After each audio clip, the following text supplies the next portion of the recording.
trying to manifest in this committee is unbelievable. Sama parang nagdududa kami dito na it's either wala ka talagang alam. Kami naman dito sa Kongreso, tingin ko, hindi naman tanga mga congressman dito para basta-basta paniwalaan ka namin na pagkatapos na 5 taon na nandun ka, hindi mo binasa 5 taon na nandun ka, nagtatrabaho ka.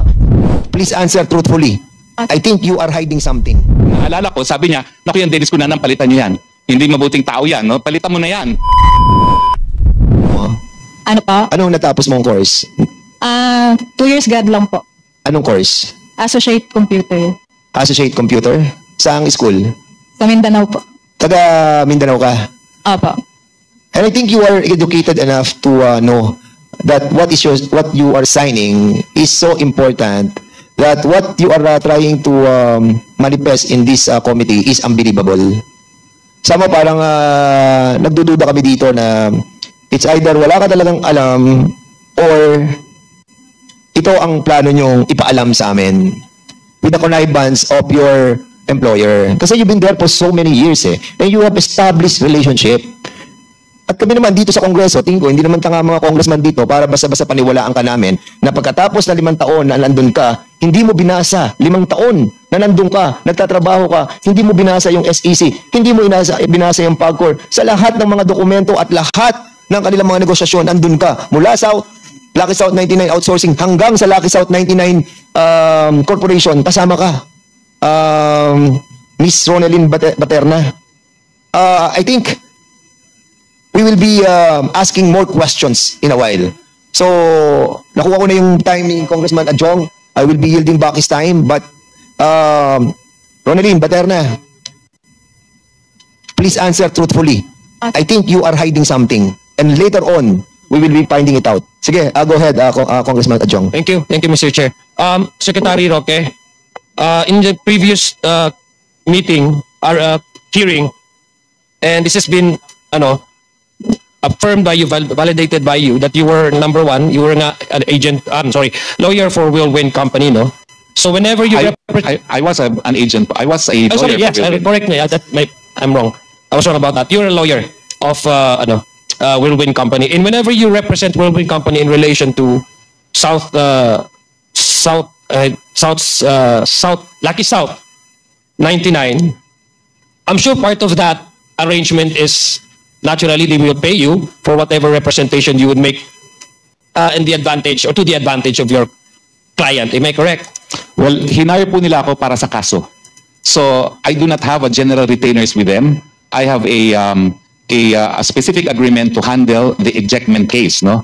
Which started in the RTC of Angeles, and then we elevated the case to the Court of Appeals. So, you never asked by Whirlwind Company to do extra services to their client because according to you, you're limited to that particular case?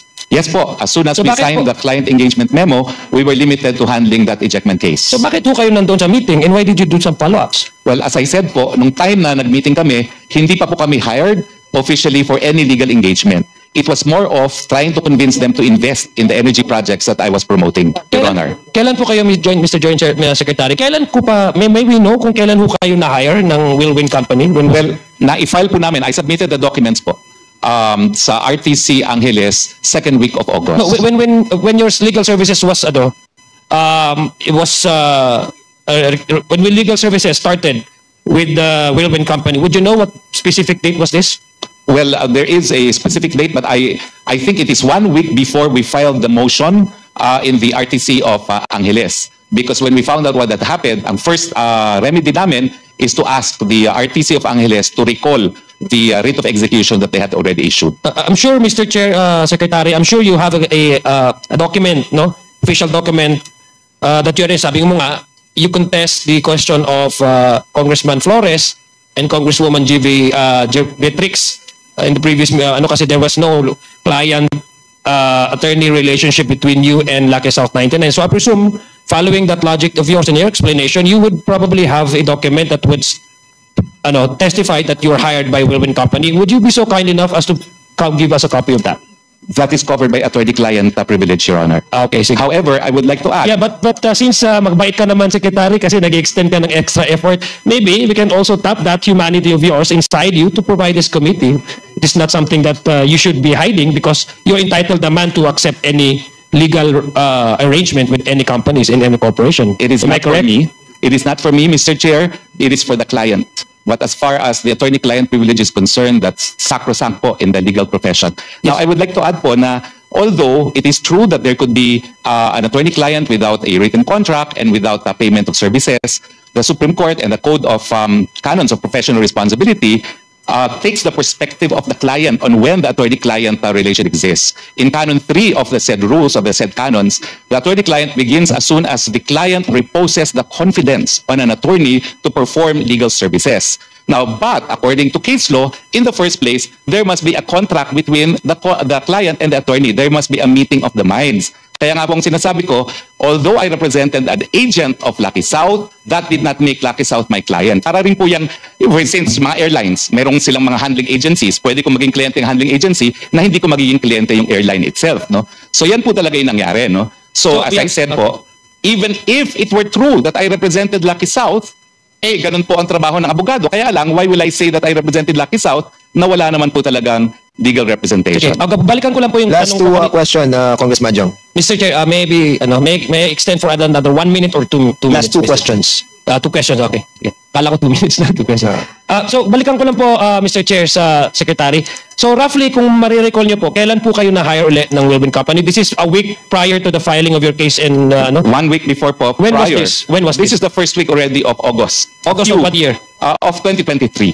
2023, okay. So, it's a good thing, Mr. Chair, that you've mentioned about that. At yung sabi mo, yung, kasi dalawa, Mr. Chair, no, sa ating mga kababayan na nakikinig ngayon, mukhang nakukonfuse nga sila sa Whirlwind Company and sa Lucky South 99. That's why we are trying to digest further, no?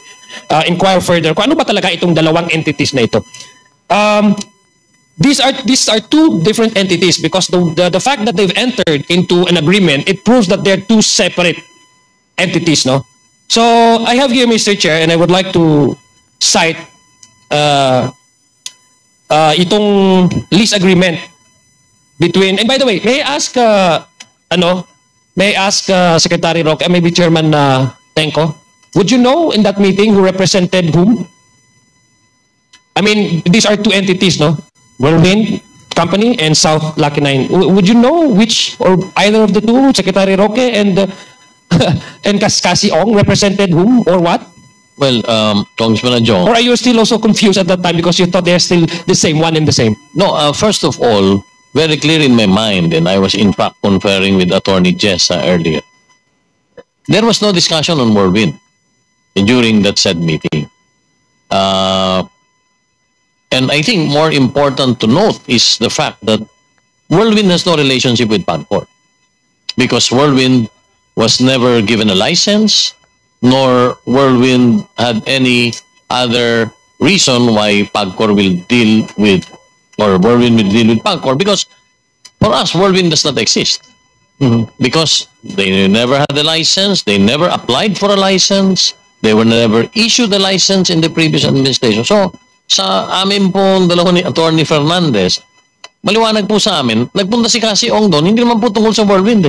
Nagpunta po si Cassie Ong doon para ipakiusap yung arrears ng Lucky South 99 na currently, during the time, ay isang license holder ng PAGCOR dahil nabigyan po sila ng lisensya noong nakarang administrasyon ng PAGCOR, hindi po sa administrasyon ko. So, yun po ang tunay na ipinakikiusap ni Cassandra Cassie Leong at ni Attorney Harry Rufus, Congressman Adjong, sapagkat wala po namang relasyon kami sa Whirlwind At never was there any discussion about Whirlwind during that brief meeting with Attorney Roque and Cassandra Leong, together with PAGCOR AVP Jessa Fernandez. Thank you, Chairman. Secretary Roque, what is your take on that? Kasi mukhang klaro naman ata kay Secretary Tenko that you were there in that meeting.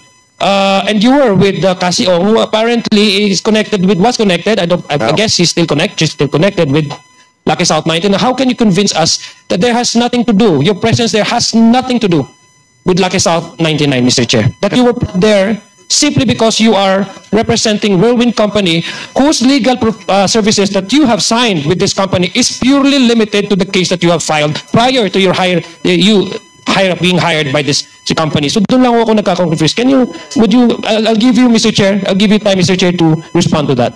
Yes, maraming salamat, Mr. Chair. Nandun po si Cassandra Ong bilang ahente ng Lucky South. Pero gaya ng sinasabi ko, yung pagiging ahente niya does not make her a shareholder or an officer of Lucky South. And since I represented an agent, ang ibig sabihin po, ang kliyente ko yung ahente.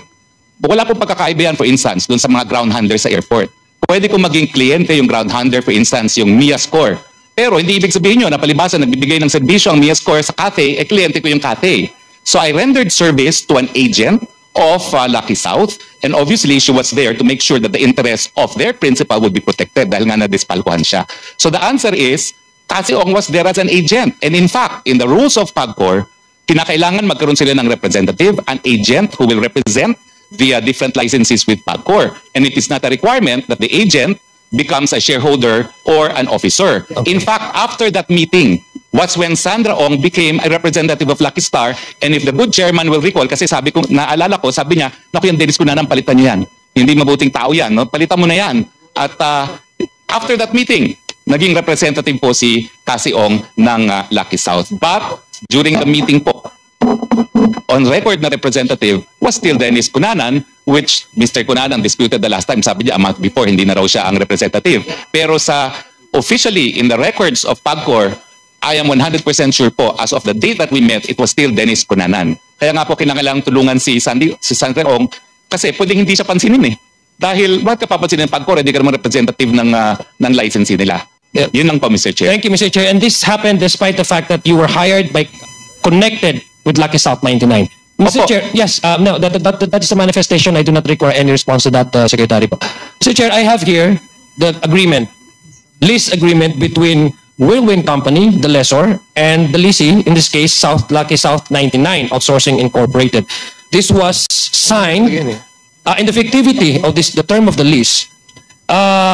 Commenced on November 5, 2019 up to November 4, 2022. Now, the representative of Whirlwind Company, meaning the lessor, was, I don't know if she's still connected with the Whirlwind Company, Miss Stephanie B. Mascareñas.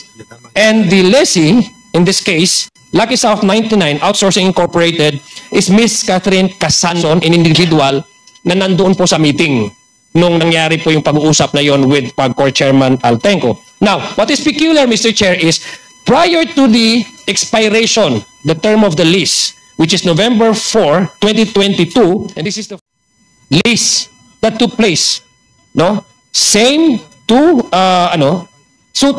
parties, Whirlwind Corporation and Lucky South 99 Outsourcing Incorporated, and the lease agreement, the term of the lease, would commence on January 1, 2021 up to January 1, 2024. So ibig sabihin po, Mr. Chair, nag-overlap, hindi pa po sila nag-expire ang term of nag-lease uli sila. Ganun po sila ka-confident sa bawat isa. Yung trust and confidence is too high that even prior to the expiration of their lease, they already signed a subsequent lease agreement again. What is so peculiar and so maybe perhaps that attracts this committee's attention is that Miss Catherine Cassandra L. Ong, who represented Lucky South 99 in the first lease agreement contract, is now representing Whirlwind Corporation.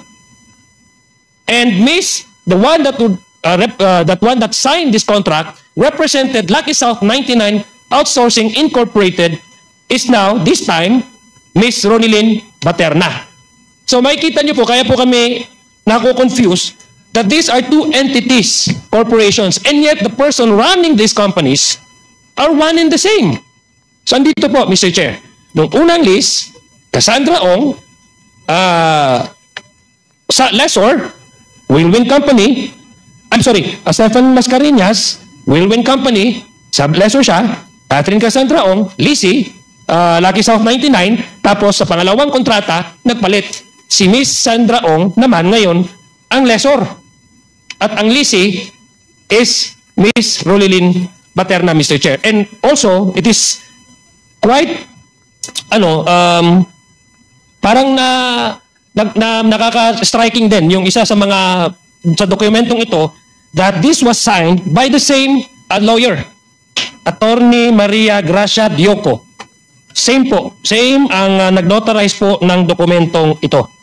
So ibig sabihin sa ating mga nanonood po, klaro na po na tama, dalawang company ito, dalawang kumpanya, pero run by the same person. I'd like to ask Secretary Roque, did you do your due diligence in finding out that Ms. Cassandra Ong used to be, or in this case, siyang magiging lessor ng Whirlwind Company at hindi ng Lucky South? Distance yourself from that company na palang allergic kayo sa Lucky South 99. Did you do your diligence? And I think, Mr. Chair, no, with all your services to this nation, Secretary Roque, paniwala po ako na isa ho kayo sa magaling na abogado. At hanggang ngayon po, mataas po respeto ko sa inyo. Pero basic lang po, no? Rudimentary. I think this is being taught in law school. You have to do your due diligence before accepting any client. Have you at least asked Ms. Cassandra Ong, were you in any way connected with Whirlwind Company or Lucky Strike 99? Hindi niyo ho yun tinanong. Mr. Chair, ang kaso po kung saan kami kinuha ay ejectment case. So ang tanging dapat na tignan kung sa panig po ng Cruz family at sa panig po ng Whirlwind.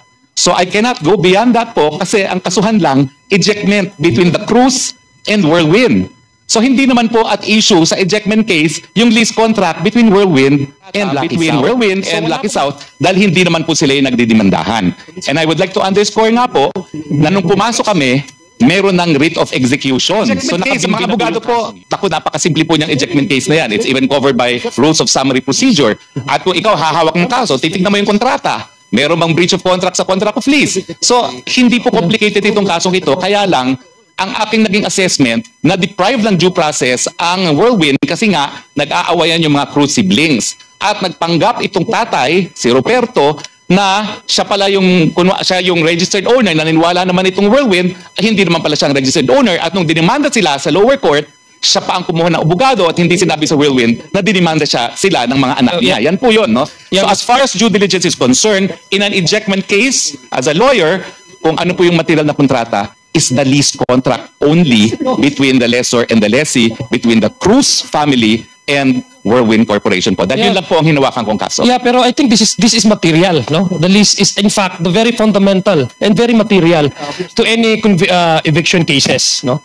I think no, I do not, Mr. Chair, Secretary, no, I do not question your knowledge on sa pagdating po sa batas. Sabi ko nga po, mataas po ang respeto ko sa inyo. Ang hindi ko lang maintindihan perhaps I shared this with our common tao, the average-minded person listening to us and watching this.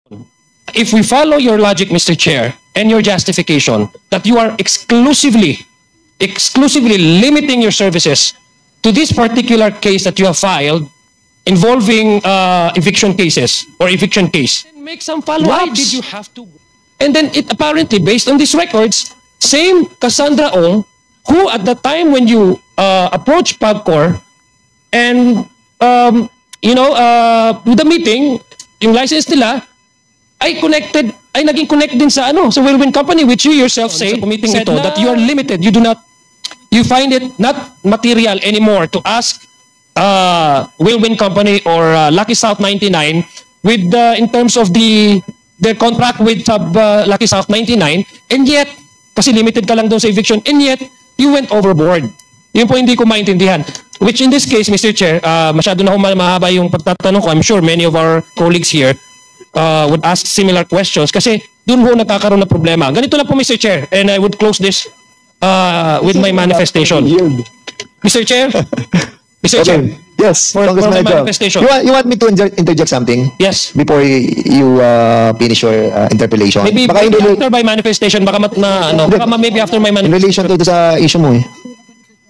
Ng question niyo. Sige, okay, go ahead. My manifestation. Kanina po, inamin naman po ni Secretary Roque na sa practice of law, and this was the question I asked him in the previous committee hearing, that hindi naman kailangan talaga nang magkaroon ng formality that you have to sign with your kasi pag law, yung definition po ng Supreme Court, yung practice of law, and I agree with him now, he agrees with how the Congresswoman Jerby Beatrix Luistro. Now, I'd like to, Mr. Chair, and this is not in any way to contest or to even engage in legal discussion with Secretary Roque. Who am I to contest his legal opinion on the matter? But this is already a decided case.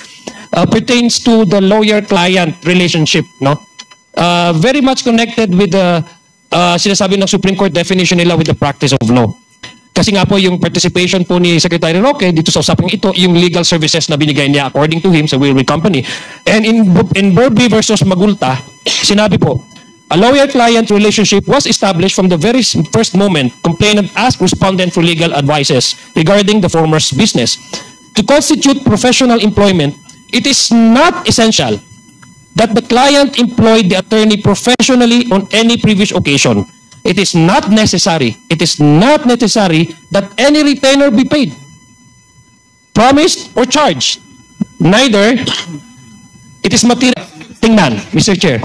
And with this new development that we learned na dalawang entities, similar persons running these companies, whatever explanation that we have from Secretary Roque, the bottom line, Mr. Chair, is it benefited a lot Lucky South 99, which is far from the legal services he was offered and accepted to by him between himself, Mr. Chair, and Whirlwind Company. Thank you, Mr. Chair, Okay, for that Mr. opportunity. Chair. Marami pong salamat, Mr. Secretary Chair, Roque, if you please. sa inyong response. Mr. Chair, Thank you. Mr. Chair, could I briefly just cite also a case? Yes. You have 2 minutes. Go Okay. ahead. I do not dispute that case po kasi sinasabi lang noon, hindi kailangan magbayad ng attorney's fee, hindi kailangan magpirmahan. Pero Mr. Chair, that itong was not kaso the question. po, That was manifested. Wait. Point of order. Point of order, Mr. Chair. Point of order, Mr. Chair. Point of order. Wala mo lang. This chair is speaking. Okay, what's the pleasure of Congressman Adjong? That was a manifestation, Mr. Chair. It wasn't the question. So, no. So with all due respect po to Secretary Roque, whom I still respect, I do not need any response from him. Okay, thank you so much. Mr. Chair? The next interpellator will be Congressman Paduano. Congressman Mr. Chairman. But for the meantime, before we proceed, the chairman would like to acknowledge the presence of Congresswoman Marisa Del Mar Magsino and Representative Agustina Dominic Dichetina C. Pancho. And also our Secretary General, Sir, Regia Velasco, you are so welcome in this committee. Pagcor, may tanong lang ako kay Attorney Fernandez, Attorney Maris Fernandez. Kasi with all your documents that you have submitted here, nakita ko yung Lucky South 99 outsourcing. Dalawang dokumento to na merong structure. Is this a requirement for applying for the license? Yes, sir. One of the requirements po is the organizational chart. Organizational chart. So organizational chart, napansin ko, yung Lucky South 99 Outsourcing Incorporated, nakalagay dito yung unang presidente, si Shang Li Ji, and then si Catherine Ong, yung corporate secretary, and then si Dennis Cunanan, yung corporate communication and government relation. Is this correct?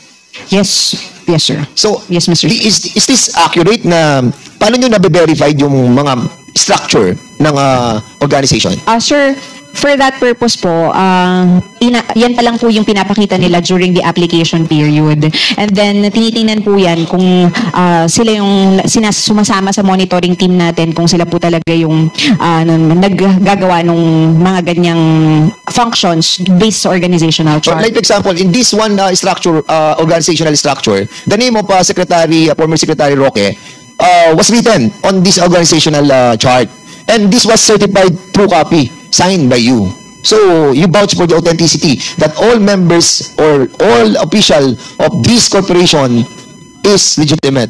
Okay, sir. So, sa pagkaka-certified true copy po niyan, sinertify ko po ito na yan po talaga ang pinasa ng Lucky South 99 Incorporated in their new application po for an internet gaming license. So, hindi pa po yan na-verify and we would like to clarify that that application po was denied by PAGCOR. Okay. So, in part other na po words, yan ng requirement. So, in other words, this application that was filed by Lucky South was denied. Yung outsourcing na denied. Yung incorporated na, sir. Yes, Yung wala na po yung Lucky South outsourcing. 99 Outsourcing Incorporated. Yes, This sir. was denied.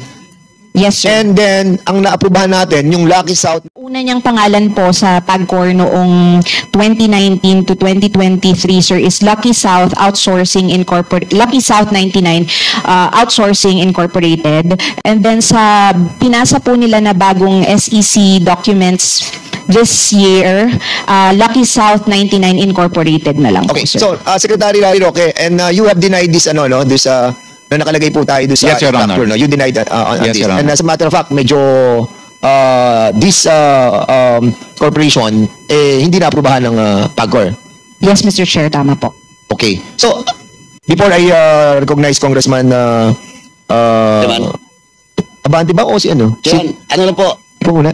ito lang po kasi Sige, you recognize. Go ahead. Sige. This is just a short rejoinder or going back to my manifestation kanina po nung after your opening remarks. Mr. Chairman, upon reading the reply of Ronaldo Cruz and Nela Cruz de Guzman, dito po, they mention about malicious accusation of former Secretary Harry Roque, no, with regards to the contract between the siblings and of course the whirlwind. So Mr. Chairman, with that, again, my manifestation a while ago that most probably this hearing will not end today because we have, with this letter, Mr. Chairman, I move that we will invite again the Cruz family because they have their letter refuting the malicious accusation, quote-unquote, of Secretary Harry Roque, Mr. Chairman. Okay, we will serve in the pleasure of these two committees, and of course, if the motion is this a motion? My motion is to invite, Mr. Chairman. The Cruz family. Yeah, the Cruz family. Second, Mr. Chair.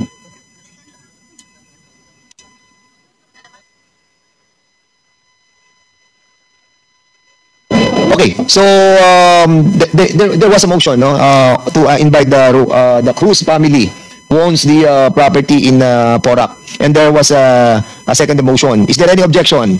Hearing none, the said motion is now approved. So thereby, so we will have another hearing. Okay. Sige. So we will be proceeding to the next interpellator, Congressman Abante. You are now recognized. Thank you, Mr. Chair. First of all, I'd like to find out, I read the letter of the former chairman, Andrea Domingo. Mr. Chair, I'd like to find out if they also have submitted a medical certificate attached to her letter, Mr. Chair.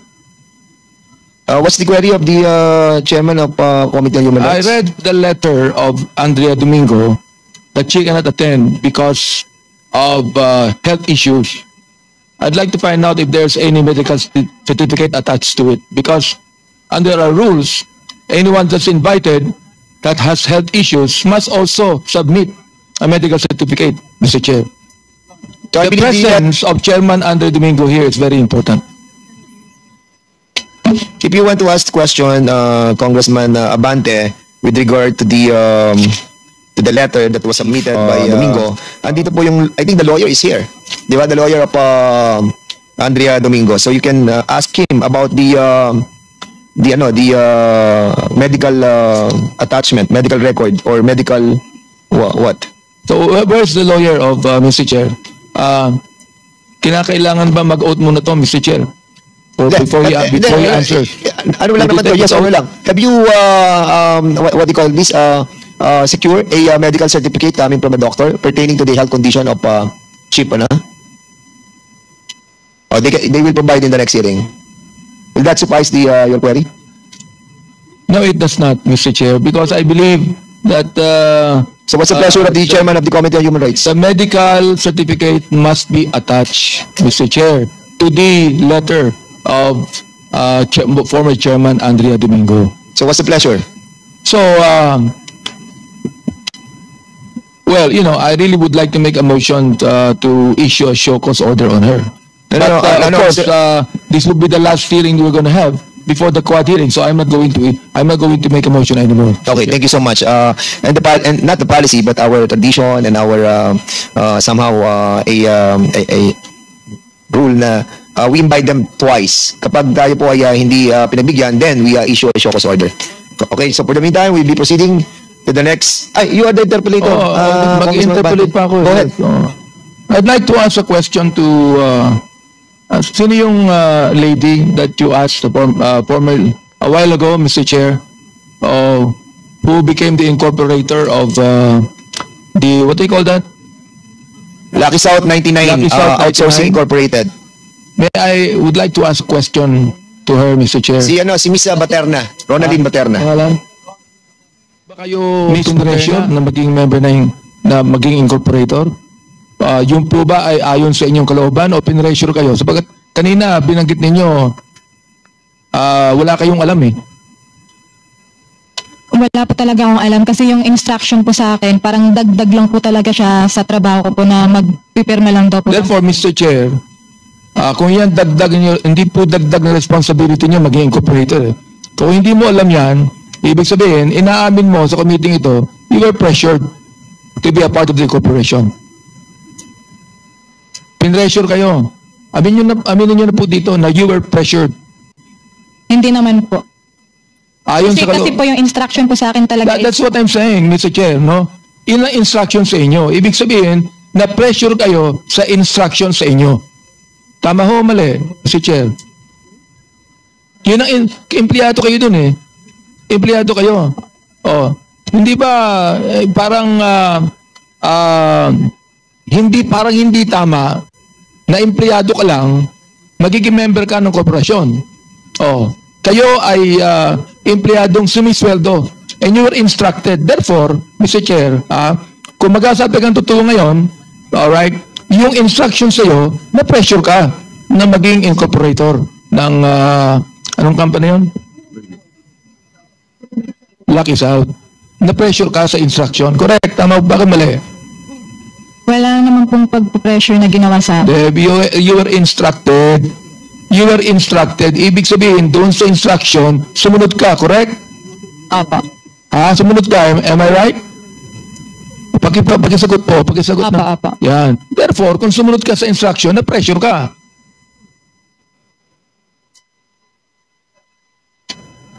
Congressman Abante, I think Ronaldine Baterna brought along with her lawyers. Opo. Meron ka lawyer, di ba? Opo. Wow. Well, of course, Sige, Mr. wait, Chair. Congressman Abante, with all due respect, ano? So, sino mga lawyers na kasama po ninyo? NFC Morales Law Firm po.